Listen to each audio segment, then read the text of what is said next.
सरस्वती दरबारात भाषेबद्दल होत आहे ही आनंदाची बाब आहे. मी मंत्रालयाचे अध्यक्ष श्री विवेक देशपांडे यांना विनंती करतो की त्यांनी प्रमुख पाहुणे श्री राजेंद्र जोशी यांना घेऊन यावे.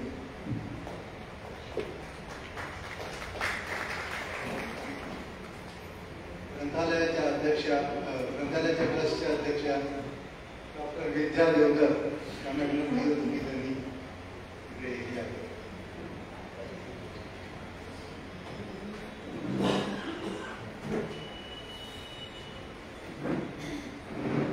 ते नाही करून देते. पुण्यावरून आलेले हॅलो एकदम जवळ येऊन बोलायचं.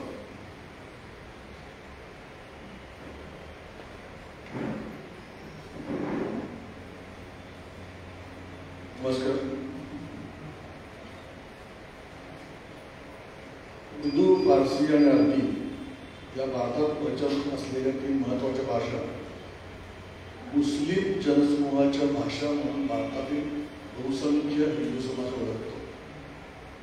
विशेषतः छत्रपती शिवाजी महाराजांच्या महान कार्यामुळे निर्माण झालेल्या महाराष्ट्र धर्माच्या हिंदवी स्वराज्यात या भाषांकडे एकंदर जुलमी आक्रमकांच्या भाषा म्हणून सर्वसाधारणपणे तिरस्कारानेच पाहिले जाते. तटस्थपणे विचार केला तर फारसी अनेक शतके भारताची दरबारी भाषा होती. भारतीय इतिहासाची उजळणी करताना जी काही महत्त्वाची कागदपत्रे उपलब्ध होतात ती मोठ्या प्रमाणावर फारसीत आहेत. तर उर्दू ही जनसामान्यांची भाषा म्हणून प्रसिद्ध आहे. अनेक मोठमोठ्या साहित्यिकांनी आपलं लेखन उर्दूत केलं आहे.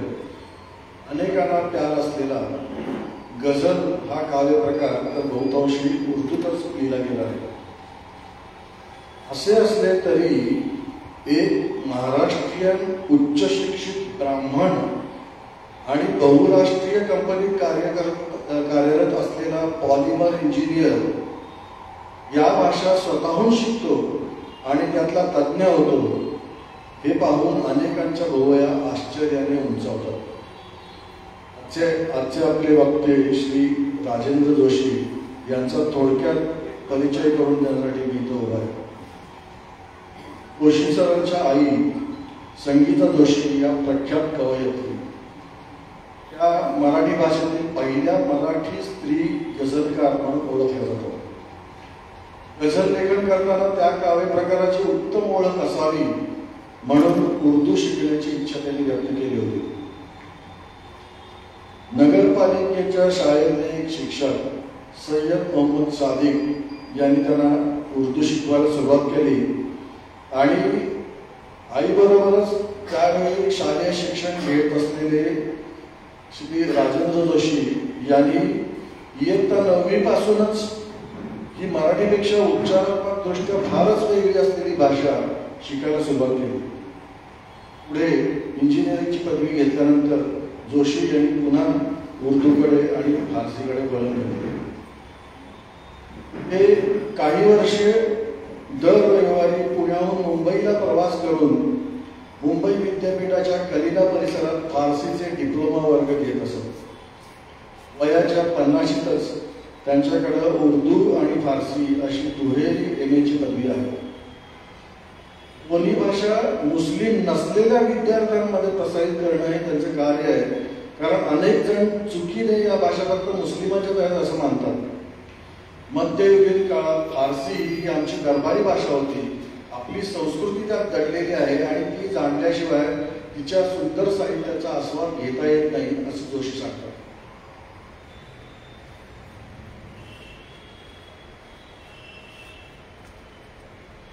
गालिब आणि अल्लामा इक्बाल यांच्या गावा समजून घ्यायचा असल्यास फारसी शिकणं अवघड आहे असंही ते सांगतात. BA करत असतानाच पुणे कॉलेजमधील प्राध्यापक SN काझी यांनी त्यांना घरातच फारसी शिकवली. ते घरात ते मराठीत बोलतात, कामावर इंग्रजीत बोलतात. तर मुस्लिम सणांमध्ये ते उर्दूच्या आणि फारसीच्या म्हणी आणि शेर वापरतात. एकदा दहशतवादाविरोधात आयोजित एका सभेत जोशींनी शुद्ध उर्दूत भाषण केले आणि फारसीतले शेर उद्धृत केले, त्यामुळे श्रोते अगदी भारावून गेले होते. काही वर्षापूर्वी सोलापुरात विद्वान मंडळींच्या बैठकीत महाराष्ट्र उर्दू साहित्य अकादमीचे माजी अध्यक्ष खुर्शीद सिद्दकी यांनी जोशींना ऐकलं तर ते उर्दू फारच सुरेख बोलले आणि फारसी उतारे त्यांनी इतक्या सहजपणे समजावून सांगितले की सिद्दीकी चकितच झाले. मानव संशोधन विकास मंत्रालयाच्या राष्ट्रीय उर्दू भाषा प्रसार परिषद म्हणजे NCPUA फारसी समितीत जोशी कार्यरत होते. तसेच पुरातत्व सर्वेक्षण विभाग म्हणजे ASI साठी महाराष्ट्रातल्या तोफा आणि स्मारकांवरील फारसी शिलालेख वाचण्यात ते मदत करतात. मराठी, हिंदी, इंग्रजी या भाषांबरोबरच उर्दू आणि फारसी या भाषांचं प्रभुत्व असतानाच ते पॉलिमर इंजिनियर आहेतच आणि त्यांचं त्याही क्षेत्रातली कारकीर्द अतिशय महत्वाची आहे. ते एका जर्मन कंपनीचं नाव माझ्या लक्षात नाही, पण ते एका जर्मन कंपनीचे भारतातले पहिले इंजिनियर होते. म्हणजे त्या जर्मन कंपनीनं इथं रांजणगावचा जो प्लॅन काढला, तो प्लॅन काढायच्या अगोदरच ते त्या कंपनीमध्ये म्हणजे ते प्लास्टिक पॅलेट्स बनवणारी कंपनी, इंजिनिअरिंग प्लास्टिकचे पॅलेट्स बनवणारी कंपनी आहे. त्या कंपनीचे पॉलिमर इंजिनियर म्हणून ते पहिल्यांदा इथं जॉईन झाले आणि आता ते सालांसाठी त्यांचं पदार्पण झालंय. पण आता सध्या सुद्धा ते त्या कंपनीचे कन्सल्टंट म्हणून काम करतात. तर म्हणजे त्याही क्षेत्रात त्यांनी आपली मर्तुकी गाजवली.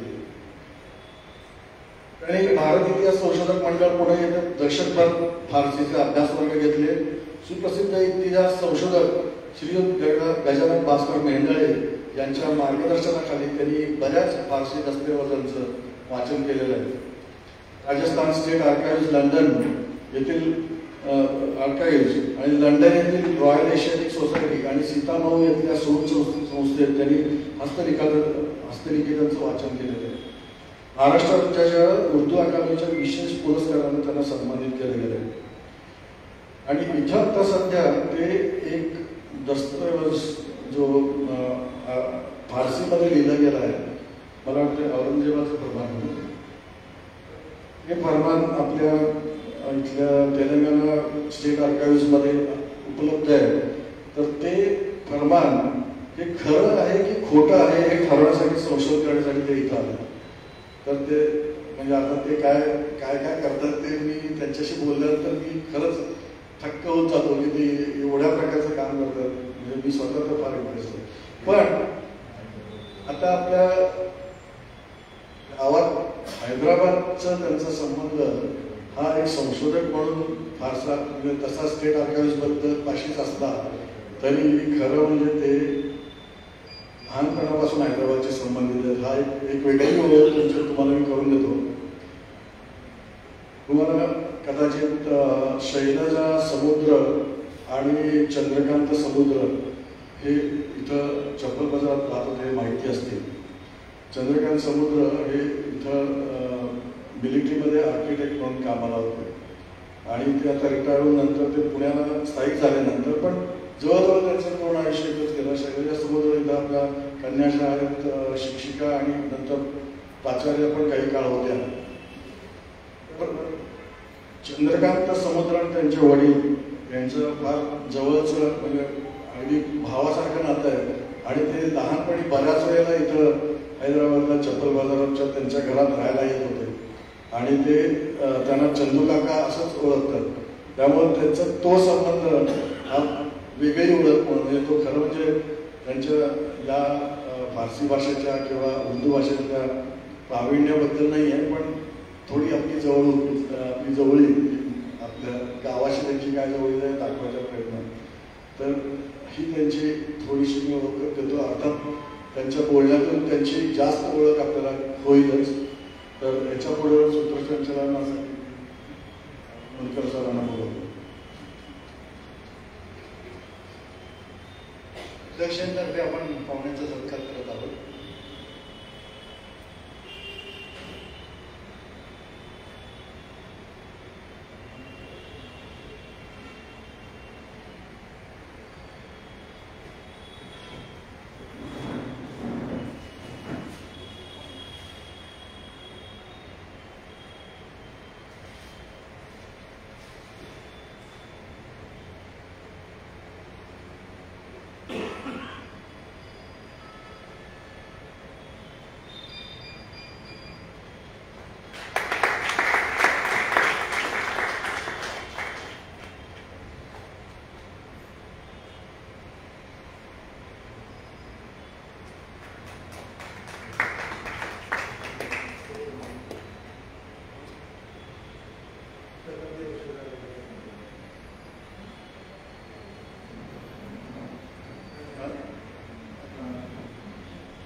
जोशी यांचा आपण रोचक संवाद या माध्यमातून आपण माहितीपूर्ण व्याख्यानाला आलो आहोत. मी विनंती करतो की त्यांनी सुरुवात करावी.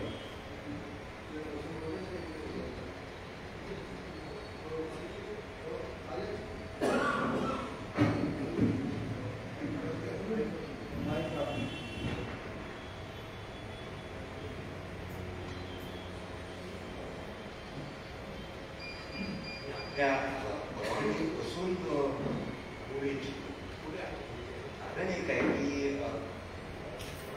अनौपचारिक संवाद जास्त फुलेल असं मला वाटतं. त्यामुळे त्याकडे आवश्यक जे आहेत विषय त्यात मी सांगेन, पण त्याच्यानंतर आपण जरूर जे प्रश्न विचारा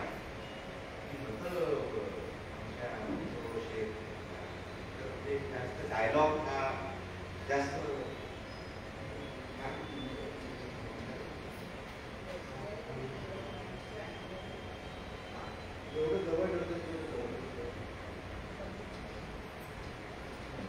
ठीक आहे. नमस्कार.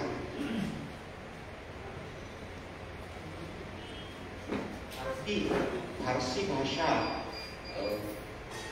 विषयाच्या आधी आपण काही गोष्टी पाहूयात. म्हणजे उर्दू, फारसी, अरबी तीन भाषा, उर्दू, फारसी आणि अरबी या तीन भाषा आपल्या आजूबाजूला आहेत. अरबी थोडी दूर आहे, फारसी थोडी आपल्या जवळ आहे, कारण का आपल्या इतिहासाशी सांस्कृतिक नातं आहे आपल्या फारसी. आणि उर्दू तर ही इथली भारतात जन्मलेली पूर्णपणे भारतीय भाषा. हे अनेक वेळेला मला विचारलं गेलं की ह्या तीन भाषांमध्ये लिपी जी आहे ती एकच आहे, समान आहे. काही अक्षर जास्त आहेत त्याच्यामध्ये, ज्या भाषांची जी उच्चार व्यवस्था आहे त्याप्रमाणे काही अक्षर, मुळाक्षर ही कमी जास्त आहे, पण मुळात यांची लिपी एकच आहे. पण लिपी एक असली तरी भाषा पूर्णपणे भिन्न आहे. की तिथे आपल्याला एक गोष्ट आपण लक्षात घेतो की भाषा आणि लिपी काय संबंध आहे. अशोक केळकर भाषा तज्ञ अशोक केळकरांनी छान वाक्य दिले. भाषा ही लिपी जी आहे ती सूरगाठीसारखी आणि भाषा याच्यामधलं नातं हे सूरगाठीसारखं आहे, नीरगाठीसारखं नाही. त्याचाच अनुभव आपण आज घेतो की व्हॉट्सअप आपण मराठीमध्ये लिहितो आहोत, पण रोमन लिपी वापरतो किंवा असे आपण हे करत असतो की ते भाषेतल्या एक आपण मूलतत्वच म्हणू की लिपी आणि भाषेचं नातं हे सूरगाठीसारखं आहे, दीर्घाठीसारखं नाही. तर हा जो दृष्टिकोन झाला हा एका भाषा तज्ञ, भाषा अभ्यासकाच्या दृष्टिकोनाचा. आपण हे विधान केलं तेव्हा मी भाषा ही न्यूक्लियस मध्ये ठेवली आणि मी आता हे म्हणालो. पण जेव्हा आपण माणसाला केंद्रस्थानी मांडतो तेव्हा मात्र चित्र थोडंसं बदलतं. याचं कारण का माणसाला जशी एका भाषेची सवय झालेली असते तशी एका लिपीची सुद्धा सवय आणि संस्कार झालेले असते. जेव्हा आपण भाषेला केंद्रस्थानी मानू तेव्हा नीरगाठी आणि सूरगाठीचा विचार अगदी योग्य आहे. जेव्हा माणसाला केंद्रस्थानी मानू तेव्हा त्याच्या मनामध्ये एक लिपी आणि एक भाषा याची पक्की गाठ बसलेली असते. मग त्याच्यातनं बाहेर पडणं हा सरावाचा भाग असतो. पण ह्या दोन गोष्टी त्यामुळे एकत्रित आपल्याला बघणं आवश्यक आहे. माणूस हा केंद्रस्थानी असेल तर नाही, त्याला एका विशिष्ट भाषेची एका विशिष्ट लिपीमध्ये त्याचा सराव झालेला असतो, संस्कार झालेले असतात. त्यामुळे दुसऱ्या लिपीमध्ये तीच भाषा लिहिली गेली तर कदाचित त्याला अनकम्फर्टेबल. पण तत्वतः तो भाषा आणि लिपी या वेगळ्या आहेत. सरावानी आपल्याला दुसरी लिपी सुद्धा अंगीकारता येते. हा त्याच्यातला बेसिक भाषा आणि लिपी. आता मग पुढे गेल्यानंतर ह्या तीन ज्या भाषा आहेत, उर्दू, फारसी आणि अरबी, त्याच्यामध्ये आपल्याला दोन गट करता येतात. एक म्हणजे अरबी. अरबी ही अरबी आणि त्या अरबीचे भाषेचं स्ट्रक्चर, इंटॅक्स, वाक्यरचना ही पूर्ण भिन्न आहे आणि ती एका वेगळ्या गटातली भाषा आहे.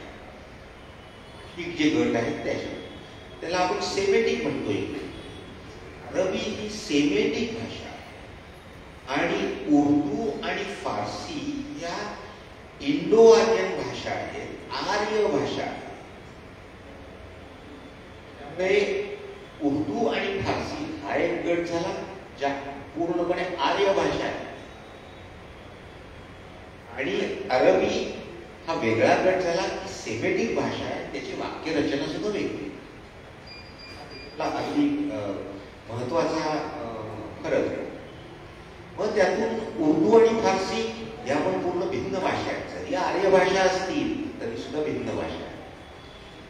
फारसी विषयी तर आपण एक दोन सांगतो की फारसी भाषा तज्ञांनी फारसी आणि संस्कृत यांना भाषा भगिनी म्हटले आहे.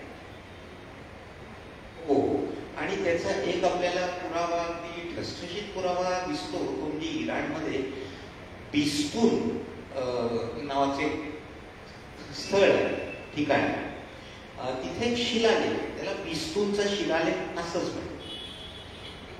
तो बिस्तूनचा शिलालेख हा जुन्या फारसी भाषेत आहे. त्याचं भारतातही वाचन झालं आणि इथे मग एक मला वाटतं महाराष्ट्र दर्शन नावाचं पुस्तक आहे केतकरांचं. त्याच्यामध्ये बिस्तूनचा लेख मूळ फारसी, जुनी फारसी, त्याच्या शेजारी त्याचं संस्कृत मध्ये रूपांतर. आणि ते जर दोन्ही याची आपण तुलना केली तर त्याच्यातलं संस्कृत आणि फारसीमध्ये असलेलं साम्य हे अगदी स्वच्छ दिसतं. भाषा तज्ञांनी संस्कृत आणि फारसी म्हणजे जुनी फारसी, आता 400 वर्षापूर्वी किंवा 700 वर्षापूर्वी नव्हे, ही फारसी तेव्हा इराणचा इस्लाम पूर्व काळ, त्या काळात म्हणजे इराणवर जोपर्यंत इस्लामचं आक्रमण झालेलं नव्हतं त्याच्या आधीच्या काळातली जी फारसी ही आणि संस्कृत या दोघांना भाषा भगिनी म्हणते. मग पुढे मग ह्या उर्दू आणि फारसी ह्या आर्य भाषा आहेत. मग त्याच्यात अजून काय फरक आहे? दोन वेगळेच आहेत, त्यांची जन्मस्थाने वेगळी. आता अनेक वेळेला हे विचारलं गेलंय की उर्दू विषयी विशेषतः हे जिज्ञासा असते की ही कुठली भाषा आहे. अनेकांना ती अरेबियाची आहे का, अरब राष्ट्रांमधली आहे का, तिकडनं आलेली आहे का, असेही प्रश्न असतात. आणि स्वाभाविक आहे, कारण का लिपीमुळे असा समज होऊ शकतो. इथे आपल्याला ही अगदी गोष्ट आपण लक्षात घेतली पाहिजे, नोट केली पाहिजे की उर्दू ही पूर्णपणे भारतीय भाषा आहे. त्याच्या लिपीवर जाऊ नका. पूर्णपणे भारतीय भाषेचा अर्थ असा की आपल्या ज्या अर्वाचीन भाषा साधारण इसवी सन 800 ते 1000 ते थोडंसं आधी, तेव्हा त्या घडू लागल्या होत्या. त्यांचं रूप हळूहळू दिसू लागलं होतं. म्हणजे उदाहरणार्थ आपल्या महाराष्ट्रातला दिवे आगारचा शिलालेख आहे, किंवा म्हैसूरमध्ये शिलालेख आहे. ही मराठीची अगदी सुरुवातीची रूपं आपल्याला पाहायला मिळतात. सन 800, 900, 1000 ह्या याच्यातली. तर त्या तो जो काळ होता तो खरं तर आपल्या अर्वाची म्हणजे आधुनिक भाषा, म्हणजे जी भाषा आपण आज बोलतो, गुजराती बोलतो, मराठी बोलतो, याचं जे अर्वाचीन रूप इव्हॉल्व व्हायला लागलं होतं, घडायला लागलं. तो काळ हा 800 ते 1100 इसवी सनाचा. बरोबर तेव्हाच इथे जो प्रवास टप्पे म्हणून आपण स्थित्यंतर आता मानली गेलेली आहे, त्याच्यावर काही हे मतांतरही आहेत, पण सगळ्यात वैदिक, नंतर संस्कृत, प्राकृत आणि प्राकृतातनं अपभ्रंश ह्या पुढे स्थिरावला. तर ह्या ज्या अपभ्रंश ही जी भाषेची अवस्था आहे, त्या अपभ्रंशेची एक शाखा म्हणजे शौरसेनी अपभ्रंश, जी मथुरा, वृंदावन, थोडंसं उत्तरेला, थोडंसं हरियाणाच्या बाजूला ह्या भागामध्ये शौरसेनी अपभ्रंश ही प्रचलित होती ह्या काळात 1000 इसवी. आणि ह्या शौरसेनी अपभ्रंश ही ह्या ज्याला आज आपण उर्दू म्हणतो त्याची आई आहे.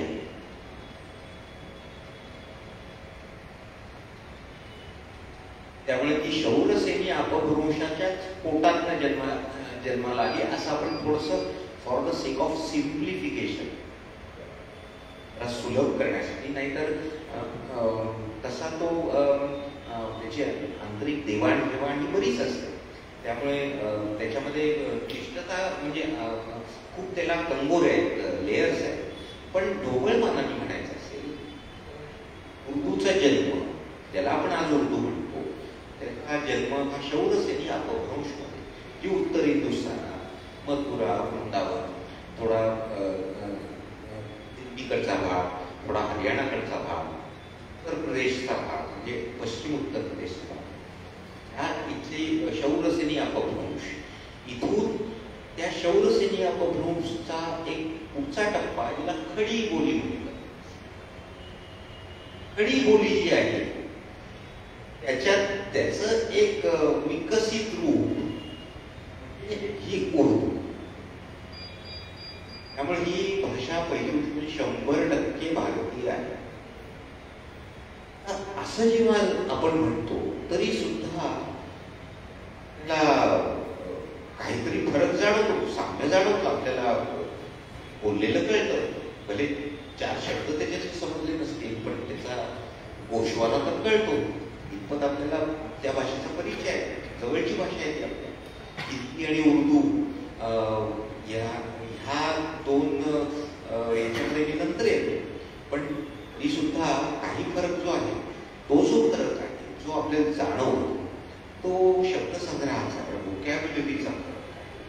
हे उर्दूमध्ये अनेक हजारो शब्द हे फारसी भाषेत इथे तिथे स्थिरावलेले आहेत, वापरात. त्यामुळे त्या फारसी भाषेच्या शब्दांमुळे आपल्याला कधी कधी ती भाषा ही अपरिचित वाटत, पण तरी सुद्धा ती समजत असते, कारण शेवटी क्रियापद ही हिंदीच आहे. उर्दू मधली सर्वच्या सर्व क्रियापद ही हिंदी आहे. तिथे अरबी आणि फारसीचे शब्द म्हणजे नाम असेल, विशेषण असेल, पण क्रियापद सगळी हिंदी. क्रियापद हा तर भाषेचा कणा, म्हणजे एक शब्दांमध्ये आपण क्रियापद आणि इतर शब्द असतो. नाम, सामान्य नाम, हे नाम जे असतं ते भाषेत असं होतं, म्हणजे माणसाच्या आयुष्यात असतं की एखादा शब्द हा चलनात येतो, करन्सीमध्ये येतो, वापरात येतो, कधी कधी तो लोप पावतो आणि तो फक्त शब्दकोशात राहतो. असंही होतं, नवे शब्द तयार होतात. त्यामुळे भाषेचं ही वाहती गंगा म्हणतात, त्याचं कारण तेच आहे, कारण का नवे नवे शब्द येत राहतात. होतो जुने जे शब्द असतात काही चालू राहतात, काही लोक वापरातनं निघून जातात किंवा वापर खूप कमी होतो. तर हे जी हा जो स्वभाव आहे या शब्दाचा, याला आपण फ्लोटिंग पॉप्युलेशन म्हणजे एक शब्द आला, तो काही काळ स्थिरावला, काही काळ म्हणजे अगदी मोठा काळ नाही स्थिरावला, वापरात होता, पण मग नंतर तो वापरात कमी झाला. त्यामुळे तो माणसाच्या आयुष्याचा सुद्धा होता. शब्द सुद्धा असे मृत होता. शब्द मृत होणे म्हणजे काय? अहो, तो शब्द माणसाने वापरला नाही तर तो मृत. नुसता शब्दकोशात शब्दाचा उपयोग काय? जर वापरला गेला नाही तर तो शब्द मृतच झाला. नुसता पुस्तकात राहून काढतो माणसासाठी. त्यामुळे अशा शब्दांचं माणसाच्या आयुष्यासारखं असा. पण यांच्यामध्ये क्रियापद हा जो शब्द आहे, क्रियापद हा असं मूळ धरून बसतो की तो काही काढता काढत नाही. त्याला पर्याय इतके सहजासहजी उपलब्ध होऊ शकत नाही. आज एखादा महसूल खात्यातला फारसी शब्द जो रूढ आहे, पण तरी सुद्धा एखाद्या आणि ठरवलं की नाही बुवा, आम्हाला असे फारसी शब्द नको, मला पर्यायी पारिभाषिक आणि तशी कोणती तसे शासन व्यवहारामध्ये त्याचा उपयोगही होतो आणि अगदी व्यवस्थित करतात ते, आणि खूपशी त्यामुळे रूढही झाले. पण हे ह्या शब्दांबाबत आहे. नाम, एखादी संज्ञा, क्रियापदाचं मात्र तसं. क्रियापद एकदा एखाद्या भाषेमध्ये शिरलं तर ते चांगलं जम बसतो. कारण का क्रियापदाला हटवणं हे अवघड आहे. उदाहरणार्थ आपण मराठीतली क्रियापद आहे आजमावणे, फरमावणे. आजमावणे आणि फरमावणे खरं तर हे आजमौदन, फरमौदन हे फारसी शब्द आहे. त्याच्यावरनं मराठीने क्रियापद घडवलेली. त्यामुळे मूळ फारसी शब्द आणि त्याच्यातनं मराठीने क्रियापद घडवली. असे अनेक क्रियापद. अगदी एक उदाहरण द्यायचं झालं तर आपण म्हणतो उडी मारणे, मारणे, गप्पा मारणे, उडी मारणे. मारणे कुठून आलं? उडी घेणे म्हणाले, गप्पा करणे, मारणे कुठून आलं? एक त्याच्यातला दाट संशय असा आहे की हे मारणे जे आहे क्रियापद ते पर्शियन मधून आलेलं आहे, फारसी मधून आलेलं आहे. गप जदन असं फारसी क्रियापदच आहे. गप जदनचे दोन अर्थ होतात. एक कॅज्युअल बोलणं आणि दुसरं थापा मारणं असा सुद्धा त्याचा एक दुसरा अर्थ आहे. गप जदन, या जदन म्हणजे मारणे. गप्पा मारणे हा एक दाट संशय की हा गप जदनवरनं मराठीमध्ये आहे. गप्पा मारणे हा चांगला म्हणजे क्रियापद आहे, त्यामुळे त्यांनी मूळ धरलेला आहे. तो सहजासहजी जाणार नाही. तर असं हे मराठी आणि फारसीचं नातं दृष्टीने थोडं खोलवरच आहे. आणि खोलवरचं म्हणजे असं आहे की इथे काही फारसी किती बोलली जात होती हो, माणसाची भाषा फारसी बोललीच होती तसं काही नव्हतं. आपल्या इथे कारभारी भाषा, सरकारी भाषा म्हणून फारसीचा स्वीकार केला. केव्हा केला गेला तर 11व्या शतकामध्ये इस्लाम मुसलमानांचं इथे आक्रमण झालं. गझनीचा मोहम्मद पासून सुरुवात होते आणि मग पुढे ती एक मालिकाच झाली. आणि त्यामध्ये इकडे सल्तनतीचं राज्य आलं. त्याच्यानंतर तेव्हा इथे फारसी ही अगदी कारभाऱ्याची भाषा म्हणून ही इथे अडॉप्ट केली आणि इथल्या जनतेवर लादली म्हणा. तेव्हा सुशिक्षितांचं प्रमाणही किती होतं, सगळंच होतं. मग आता दरबारांनी, सरकारांनी, शासनाने ही भाषा घोषित केली की आता सरकारी भाषा फारसी आहे. मग त्याच्यातही लोकांना करिअर दिसू लागलं, कारण सरकार काही असं चालत नाही, त्याच्यासाठी बराच मोठा पॅराफर याला तो कारकून मंडळी लागतात, पत्रव्यवहार करायचा असतो.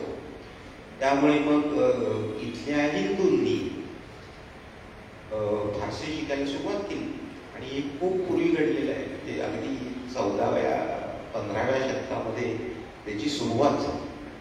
पण त्या भाषेमध्ये प्रावीण्य मिळवणं इथलाही काळ झाला. 17व्या शतकापर्यंत येत आहे, म्हणजे औरंगजेबाचा काळ 17व्या शतकापर्यंत हा फारसीचा पत्रव्यवहार, सगळं हे दफ्तरखाना हा हिंदू लोकांची त्याच्यामध्ये मोठा सहभाग होता.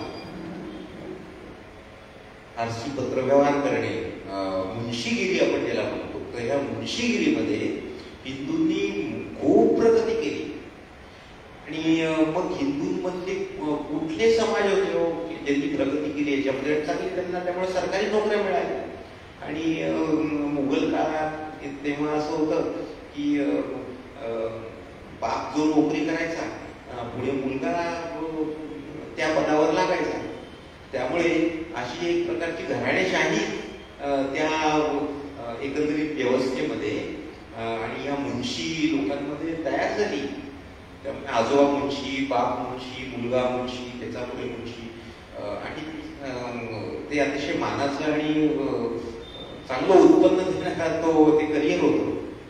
तर याच्यामध्ये कुठले समाज पुढे आले, जम बसवला गेले. तर एक तर उत्तरेतले कायस्थ, नंतर दुसरे उत्तरेतले म्हणजे काश्मीरी ब्राह्मण,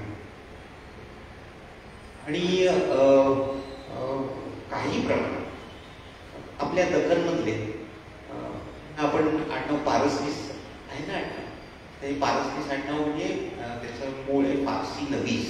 फारसी नवीस म्हणजे जो फारसी जाणतो, फारसी लेखन काम करू शकतो, तो पारसनीस.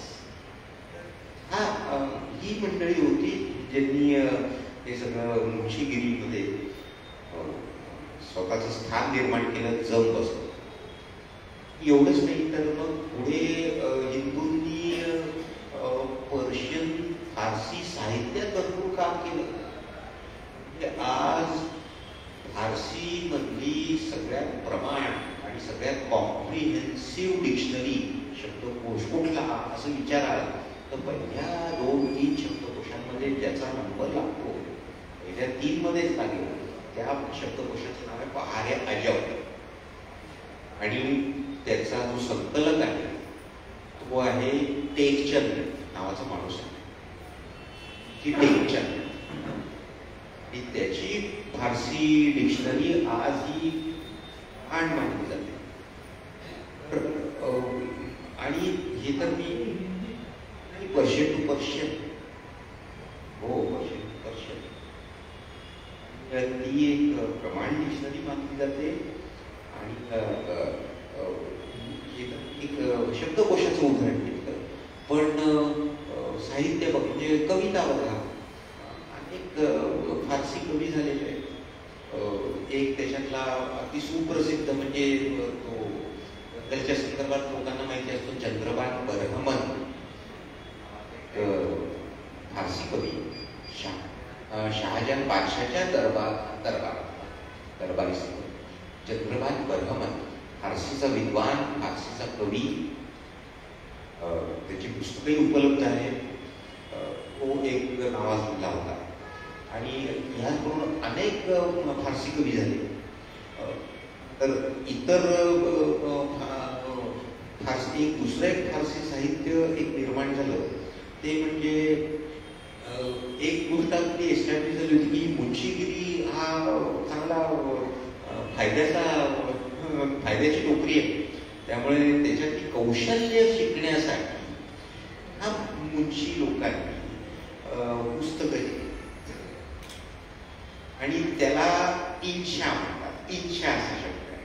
इन्शाचा व्यापक अर्थ आहे, पण या विशिष्ट अर्थात की मुंशीला ट्रेनिंग मिळावं, त्याचा कौशल्य विकास व्हावा, त्याच्यासाठी सिनियर मुंशी लोकांनी लिहिलेली पुस्तकं म्हणजे इन्शा, हे एक वेगळं साहित्य तयार झालं. आणि ते साहित्य आज आपल्याला, आणि ते म्हणजे ट्रेनिंग मॅन्युअल सारखंच होतं, आणि ते साहित्य आज आपल्याला उपयोगी असं पडतं की मग हे मुघल प्रशासन कसं काम करत होतं, त्याची राज्यव्यवस्था समजून घ्यायची असेल तर ह्या प्रकारचं साहित्य अतिशय उपयुक्त पडतं. कारण का ते समकालीनही असतं. दुसरी गोष्ट म्हणजे ते दुसऱ्याला शिकवण्यासाठी मॅन्युअलच्या स्वरूपात लिहिलेलं असतं. त्यामुळे तिथे विषयाची जास्त उकल केलेली असते. त्यामुळे राज्यव्यवस्था समजण्यासाठी इन्शा हे जे साहित्य प्रकार आहे त्याचा खूप उपयोग होतो. आता फारसी आपल्याकडे इथं एस्टॅब्लिश झाली सरकारी भाषा म्हणून, आणि कुठपर्यंत तर 1857 पर्यंत मुलांची काही भाषा ही फारसीच राहिली. त्याची सगळी फरमानं निघत होती पर्शियनमध्ये, म्हणजे फारसीमध्येच निघत होती. त्याचबरोबर उर्दू उर्दू भाषा हळूहळू तिला मान्यता मिळू लागली. म्हणजे उर्दू भाषा बोलली जात होती पूर्वीपासूनच, पण उर्दू भाषेला तेवढं महत्त्व नव्हतं, तेवढी मान्यता नव्हती. कारण का सरकारी भाषा फारसी, त्यामुळे उर्दूला थोडंसं डावं लेखलं जायचं. डावं म्हणजे असं की 18व्या शतकापर्यंत आपण मुशायरा हा शब्द माहिती असेल, उर्दू मुशायरा. तर मुशायरा हा जो शब्द होता तो फक्त आणि फक्त वापरला जात असे फारसी काव्य संमेलन जिथे होतं, फारसी काव्य वाचन जिथे होतं, त्या प्रसंगाला, त्या कार्यक्रमाला फक्त मुशायरा हा शब्द वापरला जात होता. आणि तर उर्दू जी धडात थोडीशी डावी आहे त्याला मुराफ्ता हा शब्द होता. मुराफ्ता म्हणजे तो कार्यक्रम, ती सभा, काव्यसभा, ज्याच्यामध्ये उर्दू शायरी म्हटली जाते. असा डावा उजवा फरक होता. उर्दूला कमी लेखलं गेलं होतं, पण ती जनसामान्यांची भाषा होतीच. सरकार दरबारी तिला स्थान कमी होतं. ते चित्र हळूहळू बदललं. मग जो दुसरा शाह आलम हा बादशाह आला, तो स्वतः उर्दूचा कवीच होता. त्याची पुस्तकच लिहिली उर्दूमध्येच पुस्तक. त्यामुळे मग असं उर्दूला मान्यता मिळाली, उर्दूचं एक स्थान जे होतं ते झालं. आणि मग त्याचबरोबर फारसी भाषा ही ती कमी होऊ लागली, तिचा वापर कमी झाला. इंग्रजांनी 1830च्या दशकामध्ये इंग्रजांनी तो फतवाच काढला की आता ह्यामुळं कोर्ट कचेऱ्यांमधनं फारसी बाद, आता इथे उर्दू चालेल. त्यामुळे फारसी जी अशी बाहेर गेली, म्हणजे वापरात बाहेर गेली. पण तरी सुद्धा आपल्याकडचं साहित्य, काव्य याच्यामुळे पर्शियनचं इथलं अस्तित्व हे केवळ भाषिक आणि असं जुजबी राहिलेलं नव्हतं. त्याचं सांस्कृतिक धागेदोरे खूप दूरवर पसरलेले होते. 2 भाषांवरती देवाणघेवाण, म्हणजे कुठलीही प्रादेशिक भाषा, मग मराठी असो, फारसी असो, किंवा तेलुगू असो, फारसी असो, तामिळ असो, फारसी असो, सगळीकडे तुम्हाला पर्शियनचा शिरकाव दिसेल. कुठल्याही या आपल्या प्रादेशिक भाषाने आहे. तर त्यामुळे तसं फारसी ला एकदम काही तलाक म्हटल्यावर तो विषय संपत नसतो. फारसीचं अस्तित्व राहिलं, त्याचं महत्त्व राहिलं, एक सांस्कृतिक जी पार्श्वभूमी राहिली. आणि तरी नंतर ती एक 20व्या शतकाच्या सुरुवातीपर्यंत पर्शियनमध्ये कवी, इथले कवी हे फारसीमध्ये लिहितच होते. 19व्या शतकामध्ये गालिबचं तर आपण पाहतोच की गालिबच्या स्वतःच्या फार अभिमान होता. तो तर माझ्या उर्दू काव्यात काही विशेष ठेवलेलं नाही आहे, मला जर माझं खरं काव्य वाचायचं असेल तर ते फारसीमधलं वाचावं, असं गालिब म्हणून गेला. आणि अगदी जवळजवळ 60% त्याचं कविताही फारसीमध्ये आहे, उर्दूमध्ये कमी आहे प्रमाण. इक्बालचंही तसंच आहे. इक्बालचे जवळजवळ 50% पर्शियनमध्ये आहे. बाकीचं अगदी अलीकडच्या काळात काही लोकांनी पण पर्शियनमध्ये लिहिणं अगदी थोड्या प्रमाणात. याचं मत फेरती थोडं पर्शियन लिहिलंय. इक्बालचं काही अभ्यतेने उर्दूमध्ये त्याचं भाषांतर केलं. इक्बालच्या फारसी कवितेचं उर्दूमध्ये भाषांतर ते पर्शियन चांगलं होतं. अहमद फराज अलीकडे आहे, त्याचं पर्शियन चांगलं. अधूनमधून म्हणजे उर्दूचे जरी एखादी गझल असेल तरी मग एखादा पर्शियन शेर ते कोट करतात, इतपत ते होतात. आणि त्यामुळे आता पर्शियनचा आपल्याला रिलेव्हन्स काय की आता गेली, फारसी गेली, आता आपल्याला काय रिलेव्हन्स आहे? तर आता आपल्याला रिलेव्हन्स म्हणजे इतिहासाच्या दृष्टिकोनात आपल्याला अजून रिलेव्हन्स पर्शियनचा आहे. इररिलेव्हंट, कालबाह्य, निरुपयोगी अशा अजिबात झाली. त्याचा आधी आकडेवारी आपण बघितली. पहिली गोष्ट म्हणजे आपल्याला अगदी मराठीचा इतिहास आपण बघितला. एक उदाहरण, फारसीमध्ये प्रकारचा आणि इतिहास घडला गेला म्हणजे डिसिप्लिन म्हणतो ना, branch, discipline of knowledge, branch of knowledge, ह्या पद्धतीने ह्या मुस्लिम इतिहासकारांनी इतिहासाकडे पाहिलं. आणि मग दरबारी अधिकृत इतिहास लिहिला गेला, तपशीलवार, भरपूर तारखा, भरपूर तपशील, आणि काही अनधिकृत म्हणजे ज्यांनी आपल्या आवडी खातर, जिज्ञासे खातर इतिहास लिहिला असेही आहे. साफी खान नावाचा इतिहासकार प्रसिद्ध आहे तसा. तर असे इतिहासकार होते, त्यांनी सर्व पर्शियनमध्ये लिहिलं. आणि एक गोष्ट आपल्याला अगदी मानावी लागते की ह्या फारसीमध्ये लिहिलेल्या समकालीन इतिहासामधला तपशील इतर साधनांमधून तुलना केल्यानंतर आपल्याला आढळणारी अचूकता ही अगदी वाखाणण्यासारखी आहे, दाद देण्यासारखी आहे. आमचे गुरु भेंदळे सरांनी एक उदाहरण सांगितलं होतं. म्हणजे फक्त पर्शियनचं काय महत्व आहे, आपल्याला शिवाजी महाराजांची आग्रा भेट संघ माहितीच आहे. हा आग्रा भेटीविषयी मराठीत लिहिलेलं आहे. समकालीन आपल्याला शिवाजी महाराजांच्या आग्रा भेटीविषयी, पुरंदर तहाविषयी जेवढी म्हणून सगळी माहिती मिळते त्याच्यातली 90% माहिती ही आपल्याला पर्शियन साधनांमधून मिळालेली आहे. ही साधनं नसती, आपल्याला पर्शियन येत नसतं, तर आपल्याला ते उपलब्धच नसतं. एका उदाहरणावरनं पर्शियनचं इतिहासापुरतं, मध्ययुगीन इतिहासापुरतं किती महत्व आहे हे दिसत आहे. दुसरा ते स्टॅटिस्टिक म्हणजे संख्या सांगायची झाली तर पुण्याला आपल्या मध्ययुगीन काळातली किंवा पेशवाईतली कागदपत्रांचा प्रचंड साठा, आणि तो साठा पुण्यात पेशवे दफ्तर हे इथे कागदपत्र आहे, पेशवे दफ्तर म्हणतात त्या ऑफिसला. 2 कोटी किंवा त्याच्यापेक्षाही जास्त, म्हणजे कोणी ते खूप ऍक्युरेटली मोजलेले नाही आहे. ते साधारण 2 कोटी कागद आहेत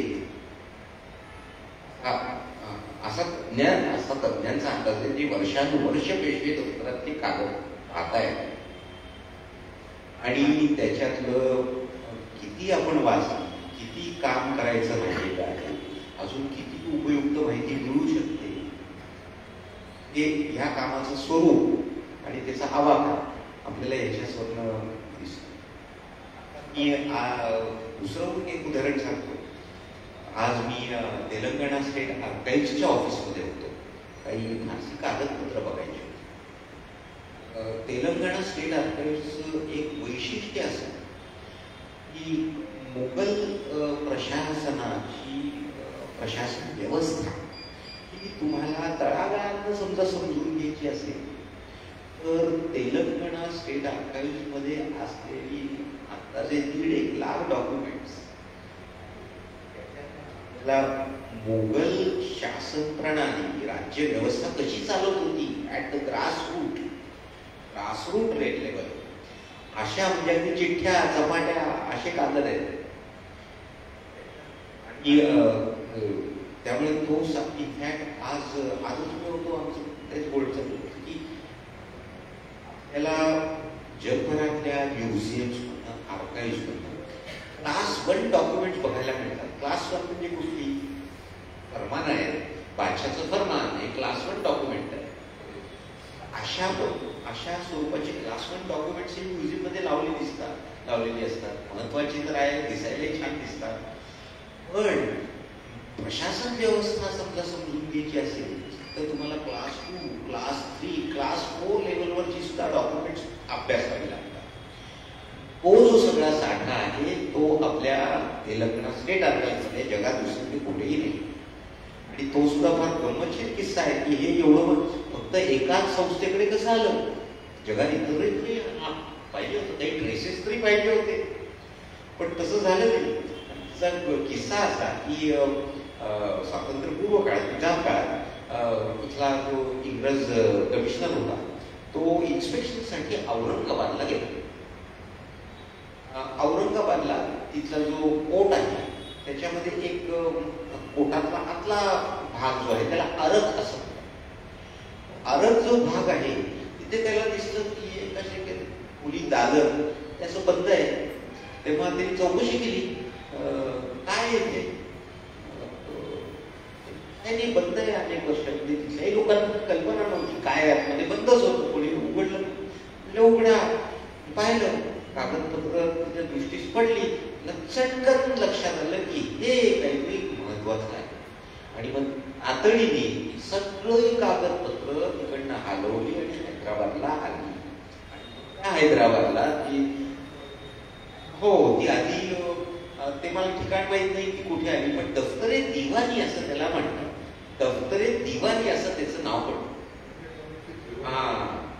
तर तिथे ही आली, त्यामुळे सुरक्षित राहिली. आज जगातला तो एकमेव ठेवा आहे आणि अजूनही त्याच्यावर काम चालू आहे. अनेक खंड डॉक्युमेंट्स त्याचे प्रकाशित करण्यात कॅटलॉग्स.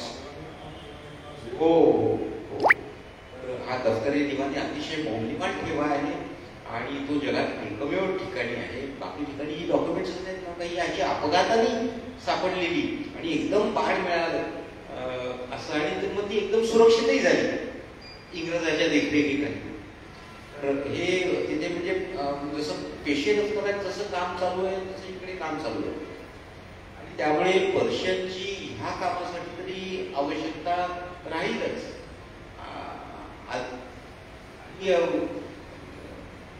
बाकी आता इकडे सुद्धा पर्शियन शिकण्याची व्यवस्था म्हणजे इराण कल्चर हाऊस म्हणून मुंबईला संस्था आहे, दिल्लीला संस्था आहे. इराण गव्हर्नमेंटचे कल्चरल मिनिस्ट्रीच्या अंडर ते इथे ट्रेनिंग प्रोग्राम्स घेतात, कार्यक्रम करतात. त्यामुळे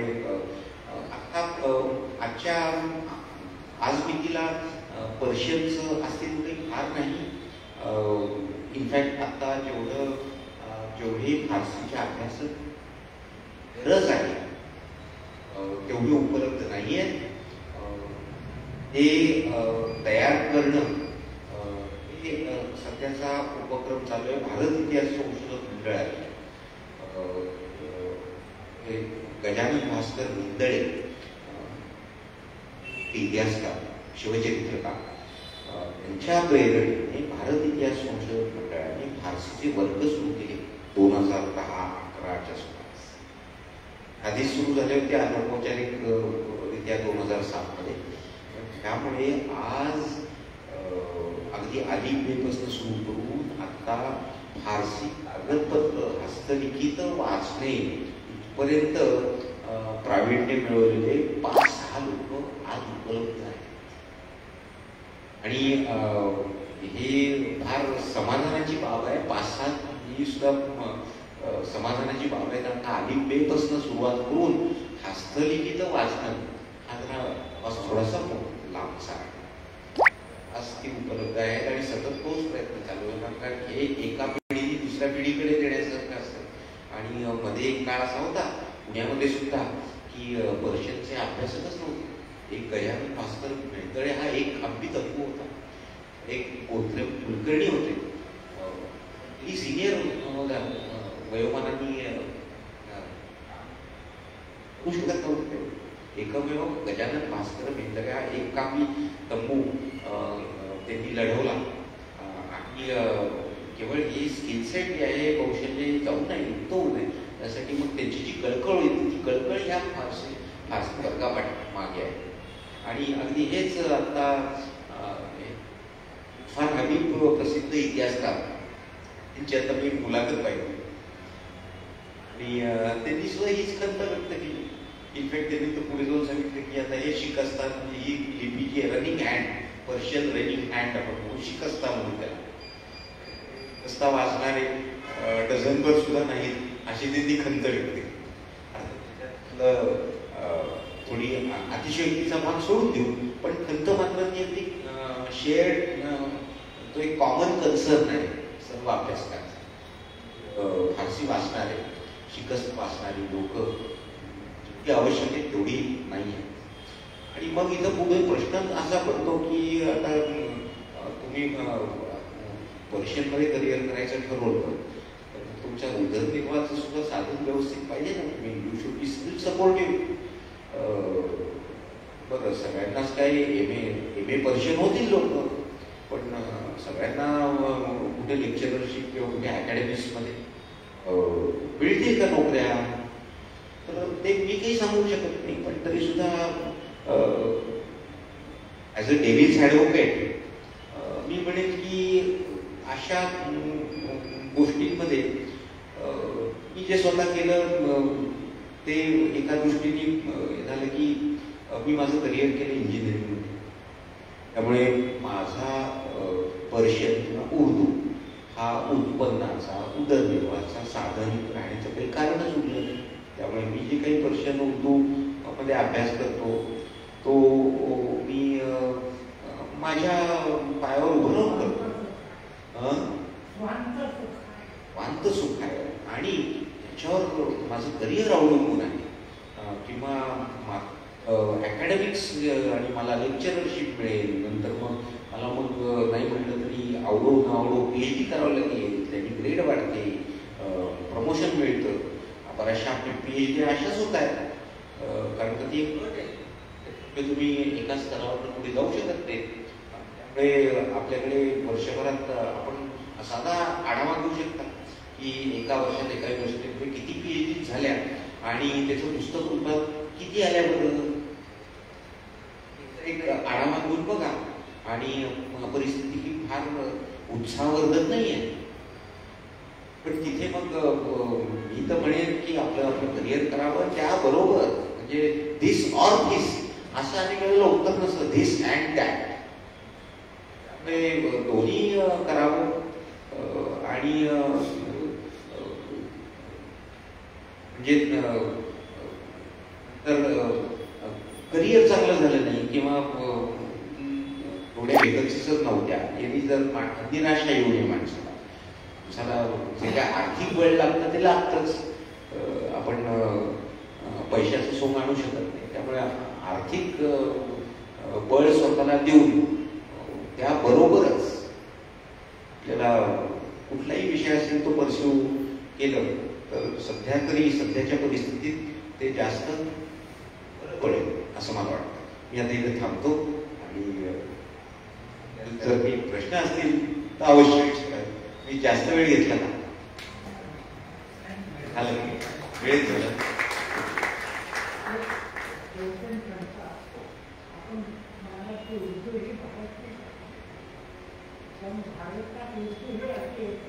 एकमेव भाषा आहे की जी उजवीकडून डावीकडे बोलते. बाकी सगळ्या भारतीय भाषा ज्या आहेत त्या डावीकडून उजवीकडे. मग त्याला भारतीय कसं? भारतीय म्हणजे एक तर भूभाग, तिथे भूभाग, आणि दुसरा आता ही लिपी जी आहे ती आली अरबस्तानातनं, इराणमधनं ती लिपी आली, आणि आपण इथल्या जनतेने म्हणजे इथल्या राज्यकारभारातल्या शी निगडीत असलेल्या व्यवस्थेने लोकांनी त्याचा स्वीकार केला. म्हणजे लादली गेली, पण लादली गेली नंतर मग त्याचा स्वीकार केला ती, आणि मग ते आपण शिकायला लागलो आणि आत्मसात केली ती. त्यामुळे मग आपण ती वापरात आली कारभारामध्ये.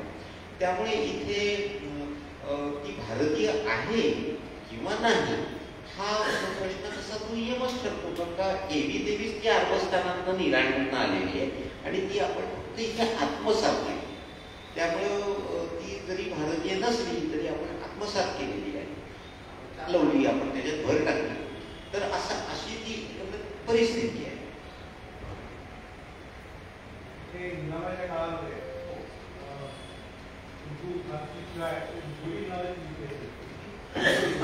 मोडी ती मोडीमध्ये सरकारी खाना त्यावेळेस ती मोडी लिपी भाषा आहे मराठी हो.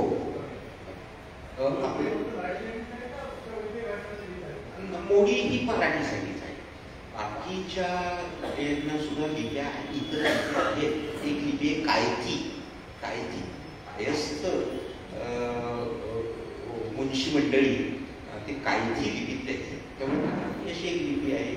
मोडी ही लिपी आहे जी मराठीसाठी वापरली गेली, आणि त्यामुळे आता आपण ऋणार्थाने हे पत्र मोडीत आहे असं जेव्हा म्हणतो तेव्हा हे पत्र मराठीत आहे असाच त्याचा आपण अर्थ घेतो. हो, ती परिस्थिती खूप खूप खूप खूप बरी आहे. कारण का आपल्याकडे एक काळ असा होता, म्हणजे माझे आई वडील त्यांनी शाळेमध्ये ते मोडी शिकले. 3-4 एकदा ते मोडी शिकले. म्हणजे ती पिढी हो जी आता 85च्या घरातली आहे ती सगळी मुलं मोडी शिकलेली आहेत. हो, तर ती मोडी आपल्याकडे होती, पण नंतर मग त्याचा वापर कमी झाला. आपल्याला देवनागरी वापरात आली.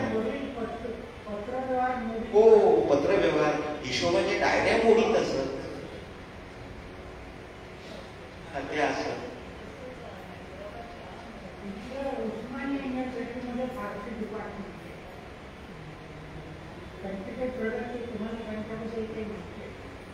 माझा त्यांच्याशी थेट संबंध नाही.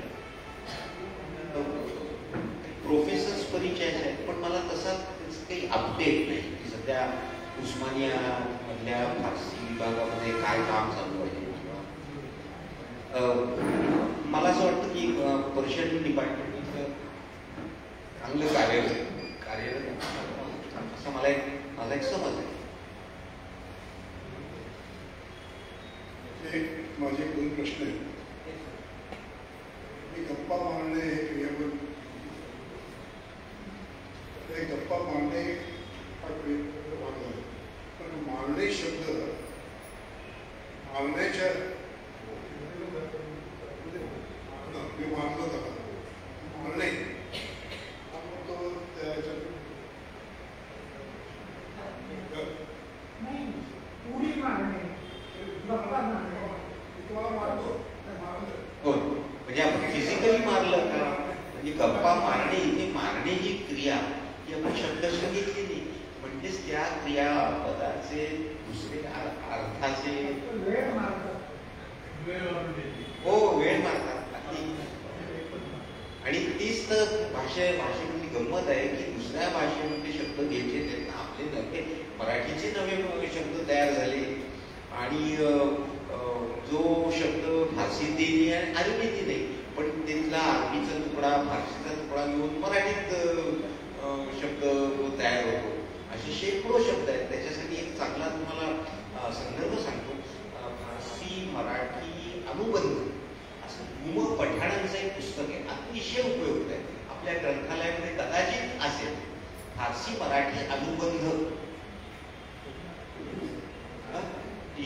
लखाण. दुसरा प्रश्न असा आहे की फारसी आणि पर्शियन काय फरक? हे एकाच भाषेची दोन नाव. फारसी म्हणजे फारसी, पर्शियन आणि त्याचं मराठीकरण झालं ते म्हणजे फारशी. म्हणजे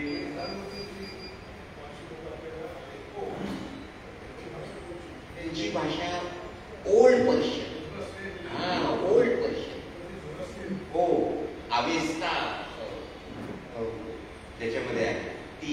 म्हणजे मूळचे जे पारसी, जे इस्लामच्या आक्रमणामुळे ते गुजरातच्या किनाऱ्याला ज्यांनी आश्रय घेतला ते पारसी, आजचे टाटा पारसी इथे आले तेव्हा त्यांची जी भाषा ती ओल्ड पर्शियन, मूळ अवेस्ता त्या फेजमध्ये.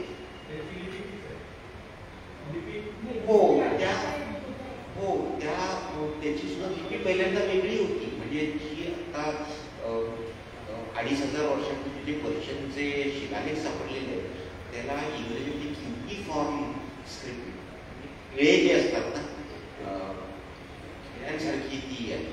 वेळ किंवा छत्रीसारखा पाक असलेले अक्षर, ती लिपी जी आहे ती होती तेव्हा. आणि इस्लामच्या मुळे ही अरबी स्क्रिप्ट ही इराणने अडॉप्ट केली. हो, कोरी भाषा आहे.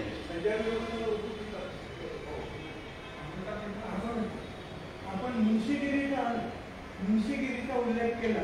हैदराबादला फार मोठ्या संख्येने तसे कायस्थ आहेत. म्हणजे माथुर, श्रीवास्तव, सहगल, भटनागर. अजून एक प्रश्न आहे माझा की मराठीमध्ये आपल्याकडे भारतामध्ये शामरूप हा पक्षी नव्हता किंवा प्राणी नव्हता, तर आपण शामरूप नाव ठेवलं. तर उर्दूमध्ये किंवा फारसीचा सांगायची मला, उर्दूमध्ये चतुर्भुज आहे. तो शब्द खूप छान आहे, पण त्या हिशोबाने मराठी शब्द अतिशय बेंगळूर आहे. शामरूपामध्ये शाही काहीच नाही आणि मृग हा प्राणी 4 पायाचा आणि हा शामरूप हा फक्त 2 पायाचा. बेंगळूर शब्द आहे. आपण महाराज हा शब्द वापरतो किंवा शहा हा शब्द वापरतो, हे सगळे पर्शियन शब्द आहेत. तर असे आता सुद्धा मराठीत वापरात असलेले जे आपल्याला ते संस्कृतच शब्द आहेत असे काही शब्द तुम्ही सांगू शकाल? म्हणजे असं वाटतं की आपले संस्कृतमधून आलेले शिवाजी महाराज, त्याला महाराज हा शब्द संस्कृतचा काही अलीकडचा आहे. तर असे काही पर्शियन पण आलेले. हो, म्हणजे पर्शियन आणि काही उदाहरण सांग. ते वर्षाकाल म्हणतात. वर्षाकाल असे शब्द आहे. काल अश्व म्हणतो संस्कृतमध्ये. अस्प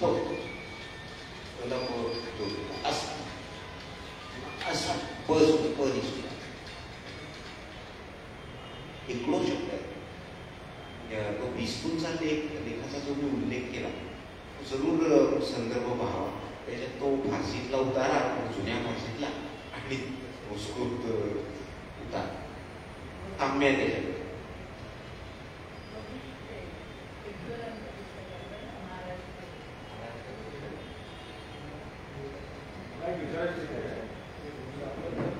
आपले उर्दूंना शब्द आले बरेचसे आपल्या मराठीमध्ये.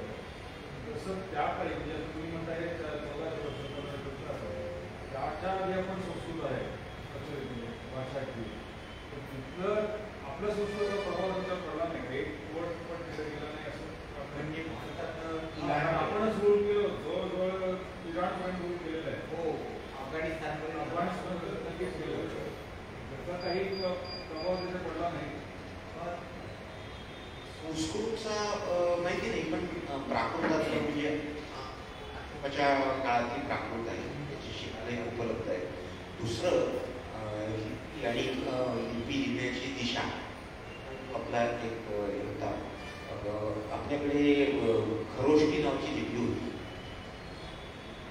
खरोष्टी लिपीचे शिलालेख आपल्याला अफगाणिस्तान प्रांतामध्ये आजही उपलब्ध आहेत.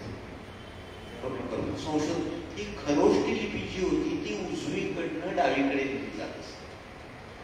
हो, आणि ही लिपी भारतीय आहे. खरोष्टी लिपी भारतीय लिपी आहे आणि उजवीकडनं डावीकडे लिहिली जात असते. झाले उपलब्ध. अशी नागमोडी लिहिली आहे. हो, डावीकडनं उजवीकडे आणि मग असं नागमोडी लिहिली आहे. वाचताना कारण जर्मनमध्ये जर्मन भाषेमध्ये पण आपला हे पडलेलं आहे. तर जर्मनपर्यंत गेल्यानंतर हे मध्ये वगैरे श्रेय होते म्हणून आपलाही पडलेला असं वाटलं म्हणून. आणि असणारच नक्कीच. इराणमध्ये संस्कृत भाषा विभाग आहे, तिथे संस्कृत अभ्यासली जाते. म्हणजे संस्कृतचं जेवढं महत्त्व बाकीच्या दृष्टिकोनातून जेवढं आपल्याला आहे तेवढंच ते इराणीत नाही आहे. इथे संस्कृतचा विभाग असतो, तेहरान विद्यापीठामध्ये संस्कृतवर अभ्यास होतो. त्यामुळे त्यांना ते आहेच. कारण का शेवटी हे जे नातं आहे हे आर्यांचं नातं आहे. म्हणजे म्हटलं असं आता इराणी आपल्याला तो दिसेल अरे हा तो मुसलमान झाला, अरब आले त्यांनी सर्व इराणला मुसलमान करून टाकलं. तर ती एक प्रक्रिया झाली. कसली झाली तर इस्लामायझेशन ऑफ इराण ही प्रक्रिया झाली. पण त्याचबरोबर उलट प्रक्रिया पण झालेली आहे. ही उलट प्रक्रिया अशी की हे जेव्हा इराण काबीज केलं ते अरब कोण होते? हे सगळे टोळी होते. इकडनं तिकडे भटक्या जमाती होत्या, अनेक जमाती मिळून ते होतं. आणि त्यामुळे सांस्कृतिक दृष्ट्या ते अगदीच मागासलेले होते. अगदी बेसिक नीड्स होते तेवढंच. पण इराण मात्र तसं नव्हता. तो सांस्कृतिक दृष्ट्या भाषिकदृष्ट्या खूप प्रगत होता. त्यामुळे खरं तर ह्या अरबांना सांस्कृतिक पातळीवर त्यांची पातळी उंचावली ती इराणने उंचावली. त्यामुळे जी दुसरी हे सुरू झाली प्रोसेस ती म्हणजे इराणायझेशन ऑफ इस्लाम. आणि इराणायझेशन मध्ये असं झालं की मग त्याच्यामध्ये अनेक ज्याला आपण नॉन इस्लामिक अइस्लामी प्रवृत्ती म्हणून त्यांचा पण शिरकाव झाला. त्या इस्लामच्या खऱ्या गाभ्यापासून दूर होत्या. इस्लामचा जो खरा गाभा आहे एकेश्वरवादाचा, मुसलमान हळूहळू हरकत घेऊ लागले. आणि त्यामुळे मग एक रड सुरू झाली. म्हणजे त्यांच्यामध्ये सुद्धा की त्यांच्यामधले काही सुफी आहेत जे खूप कट्टर आहेत. तर त्यांची खंत काय की आपला इथे हिंदुस्थानात इस्लाम आला पण आता मुसलमान भ्रष्ट झाले, ते मूळ इस्लामच्या संदेशापासून भरकटले, दूर गेलेले आहेत. ही त्यांची खंत आहे. त्यामुळे इथे असे वेगळे विचार प्रवाह आहे. पण इराणने जो प्रभाव टाकला इस्लामवर तोही तितकाच. त्याशिवाय आपल्याला ताजमहल वगैरे हे सगळं जे काही आपण पाहतोय, स्कल्पचर्स पाहतोय, मोगल पेंटिंग्स पाहतो, आर्किटेक्चर पाहतो, साहित्य पाहतो, हा सगळा हा अरबांचा प्रभाव नव्हे, हा जास्त इराणचा प्रभाव आहे.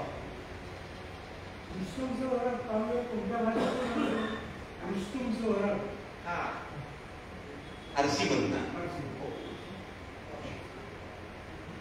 ते जो फिरदौसी नावाचा जो कवी होता त्याला राष्ट्रकवी फिरदौसींनी तो शहानामा नावाचे खंड काव्य लिहिले आहे. तर त्या लढाया, वीरपुरुष, वीरगाथा असाच त्याचा विषय आहे. पण आज तो इराणचा राष्ट्रकवी आहे, राष्ट्रीय अस्मितेचं प्रतीक आहे ते फिरदौसी हा कवी. त्यांनी जो शहानामा लिहिला तो 50,000 शेर असतात त्याच्यामध्ये. त्याच्यामध्ये त्यांनी अरबी शब्द जेवढे टाळता येतील तेवढे टाळले. मूळ अरबी असते आणि जे मूळ फारसी असलेले शब्द जिथे वापरता येतील तिथे वापरलेले. इतका कॉन्शियस एफर्ट आहे त्याचा. कारण का त्यांना इराणी संस्कृती पूर्ण दबली गेली होती या अरबांच्या आधिपत्याखाली. तर त्याचं रिव्हायवल हे त्याचं द्योतक किंवा त्याचं प्रतिनिधी हा फिरदौसी आहे. त्यामुळे तो त्यांचा राष्ट्रकवी आहे किंवा राष्ट्रीय अस्मितेचं प्रतीक.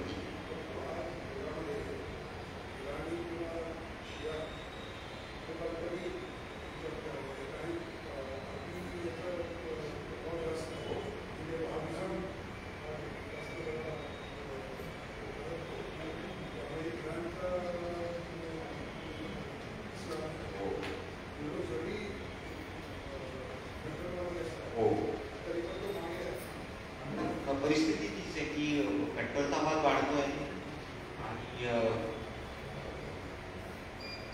ओके इस्लाममध्ये इस्लाम तसंही नॉन कॉम्प्रोमाइजिंगच फेथ आहे. अतिशय कडक आहे, साधी सरळ प्रिन्सिपल्स आहेत पण हे कडक आणि नॉन कॉम्प्रोमाइजिंग. पण आता एकदम हो म्हणजे कसं आहे की कट्टरता वाढलेलीच आहे ते आपण पाहतोच आहोत. मध्ये 2 प्रमुख गट आहेत, सुन्नी आणि शिया. शियांची संख्या किती जगभरात 20% असेल मॅक्सिमम, 80% कमीच, 80-85% सुन्नी आहेत. तर सुन्नी प्राबल्य वाढत आहे, त्यांच्यातली कट्टरताही वाढती आहे. वहाब म्हणते हा तर अतिशय धोकादायक आहे. म्हणजे आपण कायमच एका क्रायसिसमध्ये किंवा याच्या पण आहे ही परिस्थिती आहे. आता माझं प्रश्न एवढं नाही की आता अभ्यंकर असं म्हणायला असं पूर्वीच्या काळात तुम्ही उदाहरण दिली, पण आता हे एवढे मुंशी वगैरे सगळे हिंदू लोक पर्शियन शिकले, पण त्यांनी पर्शियनमध्ये हिंदू शब्दांची भर काही घातली नाही. म्हणजे त्यामुळं अर्वाचीन काळामध्ये पर्शियनमध्ये हिंदी किंवा देशी शब्दांची काही तशी देवाणघेवाण झाली नाही. देवाणघेवाण ही भारतातल्या फारसीमध्ये झालेली आहे. हो, इनफॅक्ट आपण विविध फारसी साहित्य वाचतो तेव्हा एक शब्द उदाहरण सांगतो, आता आठवण आता एक शब्द सांगतो इंग्लिश सुखपाल.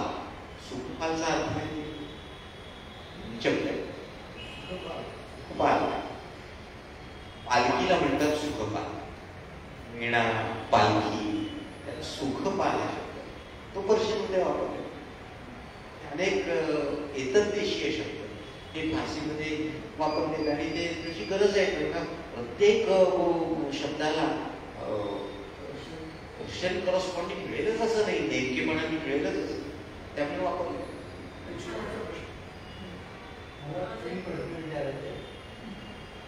उर्दू, फारसी, अरबी यांची लिपी एक असेल. दुसरा प्रश्न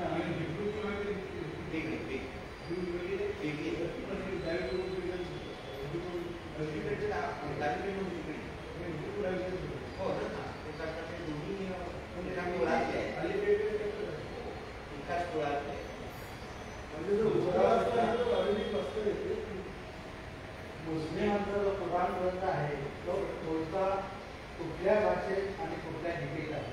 कुराण. कुराण अरबी. कुराण हा अरबीमध्ये अरबी म्हणतो. कुराण अरबीमध्ये आहे आणि लिपी पण ह्या लिपीला आपण ब्रॉडली पर्सो अरेबिक स्क्रिप्ट इंग्रजी म्हणतात. म्हणजे त्याच्यात उर्दू पण आली, सिंधी पण आली. सिंधी पण या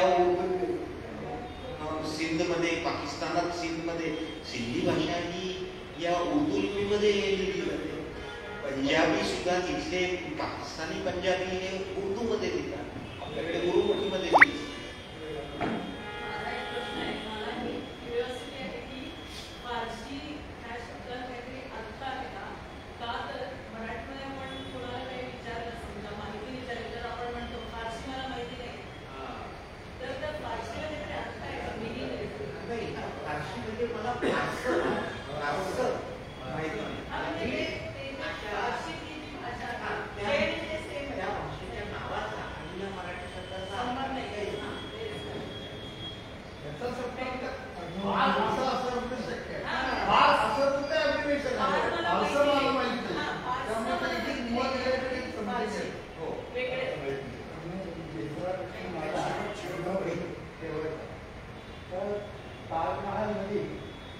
पुराणाच्या ओळी ज्या लिहिल्या गेल्या आहेत, तर ती मला भाषा लिपी ओळखता आली नाही. त्याचं तर जे फॉर्मॅट वेगळाच होता का काय? हा, तर ती बेसिकली भाषा अरबीच आहे. पुराणातल्या आयत किंवा पंक्ती आहेत त्या अरबीमध्ये आहेत, पुराण अरबीमध्ये आहे, त्यामुळे ते अरबीमध्ये जे लिहिलेलं आहे ते अरबीच आहे. फक्त ते वाचन म्हणजे काय, ते कॅलिग्राफी स्टाईल लिहिलेलं आहे. कलाकृती आहे किंवा कॅलिग्राफी प्लेट आहे, कलाकृती आहे, त्यामुळे अक्षरं एकमेकांमध्ये गुंतलेली आहेत. म्हणून ते वेगळं आहे. एक कलाकृती आहे, कॅलिग्राफिक आर्ट आहे. Composition, graphic composition, it is a composition of the new. तुम्ही फारसीमध्ये फक्त 2 लाईन शेवटच्या काही आम्हाला लक्ष दिलं की फारसीमध्ये काय वापरतात, जस्ट एक 2 लाईन असतील तर तुम्ही एक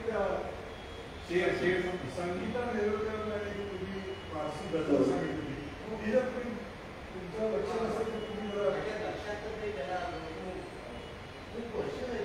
पण सैगलची एक गझल होती, नाही बरं, आता बरोबर फारसी गझल लक्षात असेल तर ती त्यांनी सुंदर संगीता नेरुळकर म्हणजे गायक म्हणजे सैगलच्या नात आहेत त्या के एल सैगल म्हणून गायक हो, आणि त्या स्वतः के एल सैगल ही गायलेली गाणी त्यांच्याच पद्धतीने म्हणतात ते कार्यक्रम सांभाळले. तर सरांच्याकडनं त्यांनी गझल पर्शियन गझल शिकून घेतली, म्हणजे कसं त्याचे उच्चार कसे करायला पाहिजे. तर त्या ती जर गझल असली त्यांच्याकडून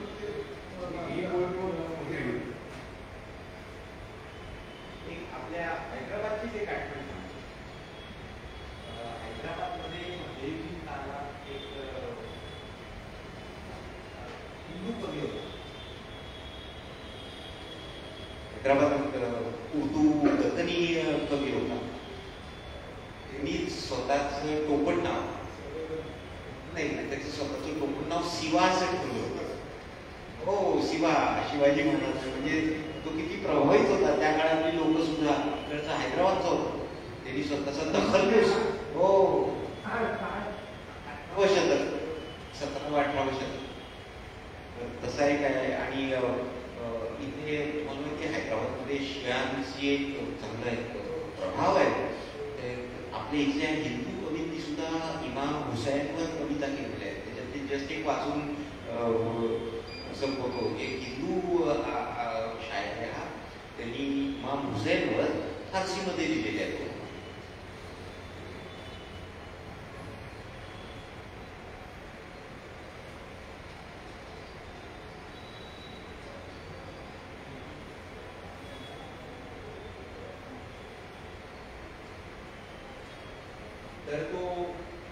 दर्दो अलम बजान गरीबम कदीशत याद खुदा हुसैनम शहीद.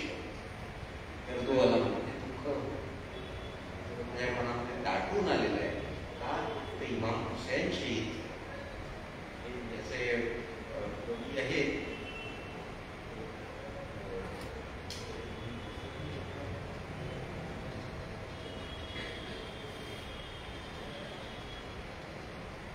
बचूला का बचूला, तमकीन, तमकीन हे त्याचं टोपण आहे. बचूला किंवा असं काही नाव आहे, हिंदू शायर आहे हैदराबादला, आणि इमाम हुसेनवर लिहिलं. अनेक हिंदू कवी होऊन गेले. त्यांचे शागिर्द मुसलमान, म्हणजे आज हिंदू आणि त्याचे शागिर्द मंडळी हो परंपरा होतो. आपल्या इथले सर किशन प्रसाद शाह हैदराबाद संस्थानाचे प्राईम मिनिस्टर, स्वतः उत्तम पर्शियन करून काय असतं पंजाबी फिक्री होते. आणि पंजाबी म्हणजे फारसी म्हणजे उत्तम कवी, हिंदू मुस्लिम असा त्यांना जवळजवळ भेदच राहिलेला होता. आणि कृष्ण भक्ती घरात कृष्ण भक्ती होती. आणि एक बायको हिंदू होती, एक बायको मुस्लिम होती. हिंदू बायको घर सगळं हिंदू पद्धतीने सगळे संस्कार, आणि मुस्लिम जी होती तिथे इस्लामी पद्धत, अशी सगळी व्यवस्था. काहीतरी पर्शियनमध्ये बोलून वेळ झालेली आहे. दोन अनाउन्समेंट साहित्य परिषदेच्या वतीने एक मधुरव आणि दुसरं मुक्तीसंग्राम 17 तारखेला मुक्तीसंग्राम दिवस आहे त्यानिमित्ताच्या डॉक्टर शैलजा जोशी.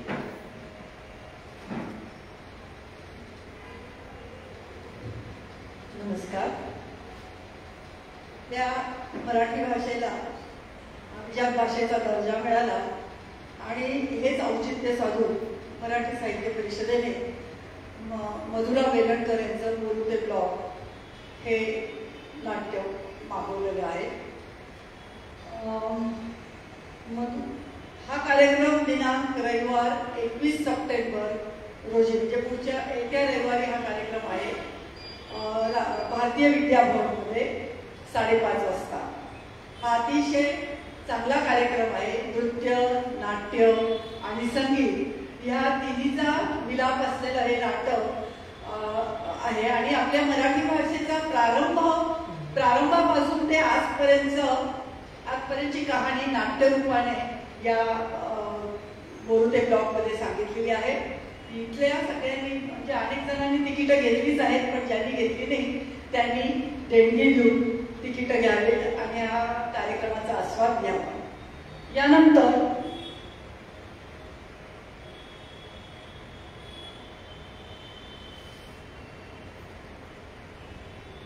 हैदराबाद मुक्तीसंग्राम दिनानिमित्त एक समन्वित कार्यक्रम आहे.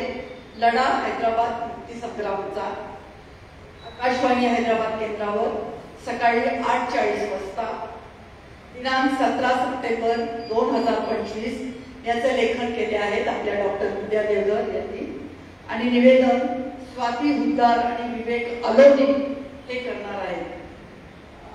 सादर करत्या प्रियदर्शिनी राऊत. हा कार्यक्रम महाराष्ट्रातल्या आणि सर्व रेडिओ स्टेशनवर होणार. हैदराबादचं नाही. नागपूर सर्व रेडिओ केंद्रावर होत असेल. कुठलं होणार आहे? महाराष्ट्रभर आकाशवाणी सकाळी 8:40 आणि आपला कार्यक्रम चाललाय ते सांगा ऑनलाईन. हो तो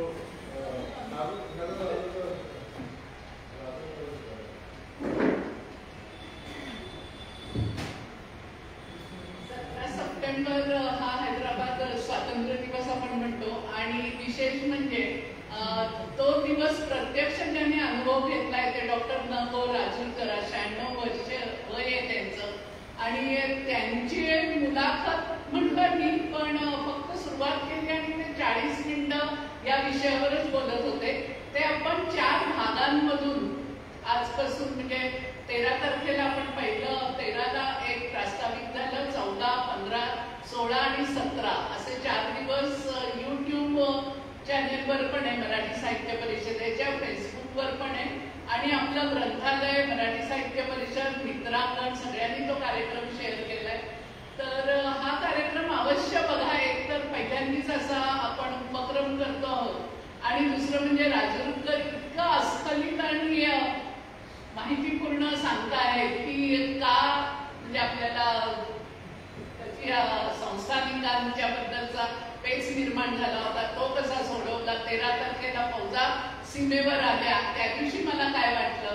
नंतर आता जे आपण उर्दू बद्दल ऐकतो आहोत तर कासिम रजवीच्या एका भाषणाचं सुद्धा त्यांना काही अंश पाठ असल्यामुळे त्यांनी तोही म्हणून दाखवला की किती उद्दामपणे तो भाषण करत असेल.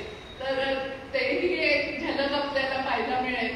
आणि एकूणच 17 तारखेला हैदराबाद मधल्या सर्वसामान्य लोकांनी तो आनंदोत्सव कसा साजरा केला तो आपल्याला एका भागामध्ये ऐकायला मिळेल. तेव्हा हे आवर्जून पहा आणि अधिकाधिक लोकांपर्यंत या हैदराबाद मुक्तीसंग्रामाची माहिती आणि मुख्य म्हणजे राजूरकरांचं आपल्याला ऐकायला मिळत आहे ही विशेष गोष्ट आहे.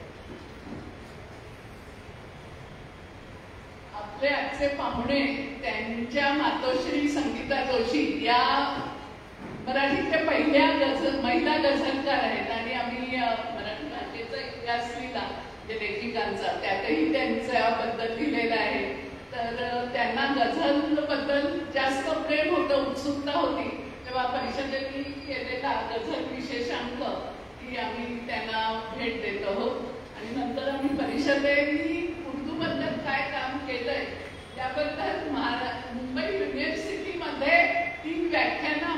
जेव्हा डॉक्टर फातिमा यांनी दिली होती तेव्हा आपण इंटरेस्ट असेल तेव्हा कधी करू शकतो.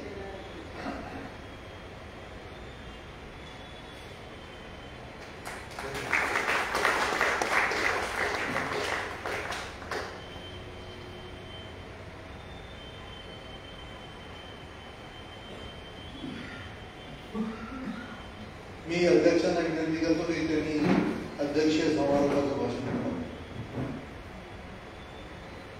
मी बोलणार नाही आहे जास्त, वेळ परत झालेला आहे. तेव्हा औपचारिकपणा म्हणून एक दोनच गोष्टी मी सर्व मांडू इच्छितो. त्या म्हणजे आजच्या त्यांच्या व्याख्यानाबद्दल मी काही बोलण्याच्या अथॉरिटीमध्ये नाही, त्यामुळे त्याच्यावरती मी कॉमेंट करणं ते सगळ्यांना ज्योत दाखवण्यासारखं आहे.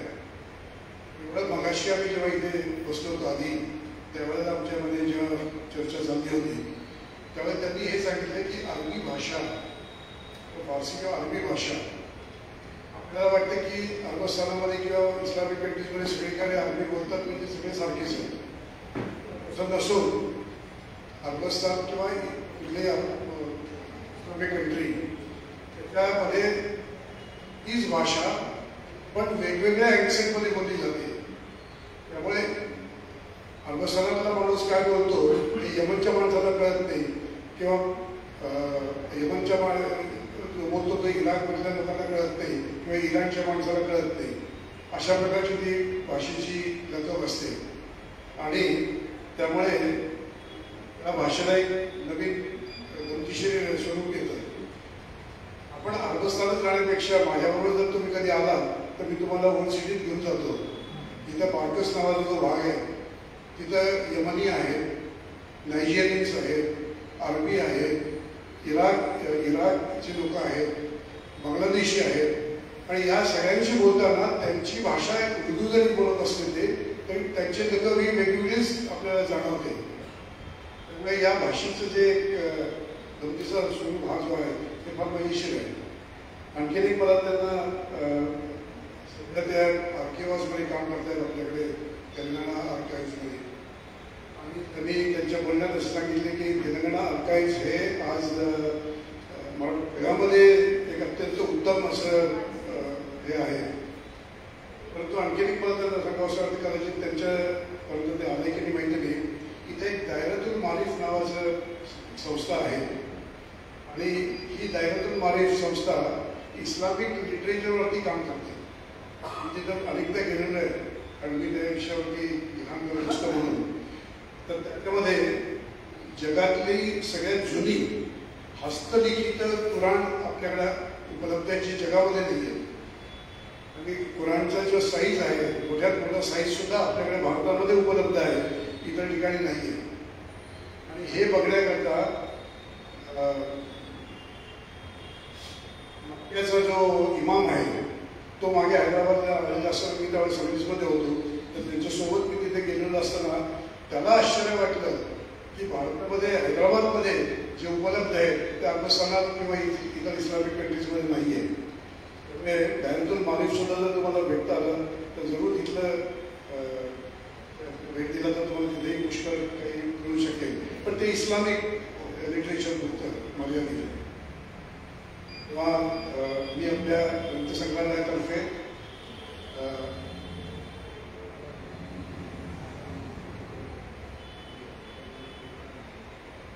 मला विनंती करतो की त्यांनी आभार प्रदर्शित करावं.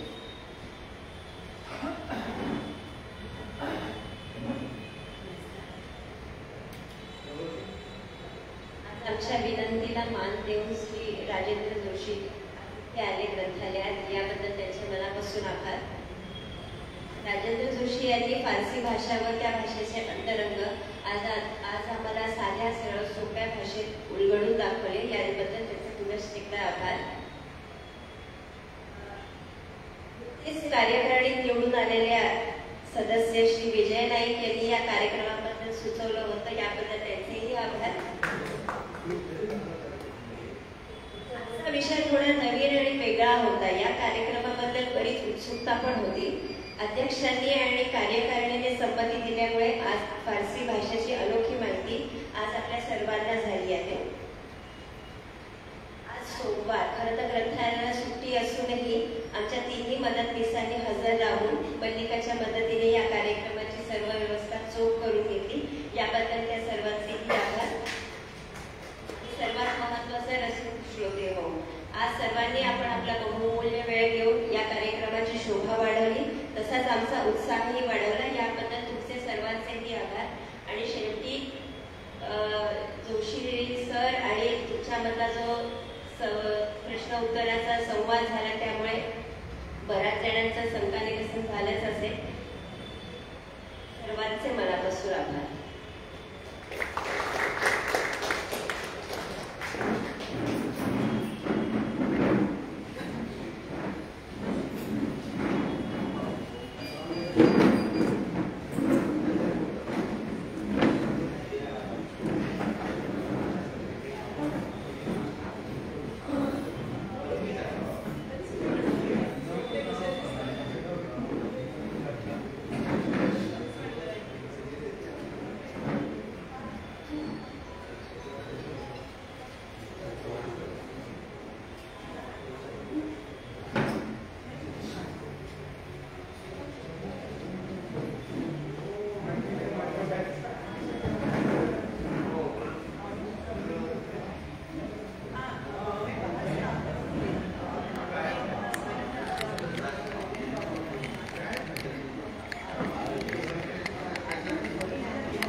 बरेच लोक खूप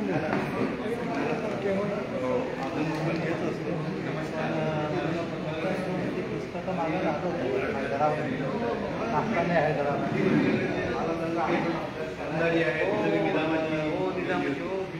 हॅलो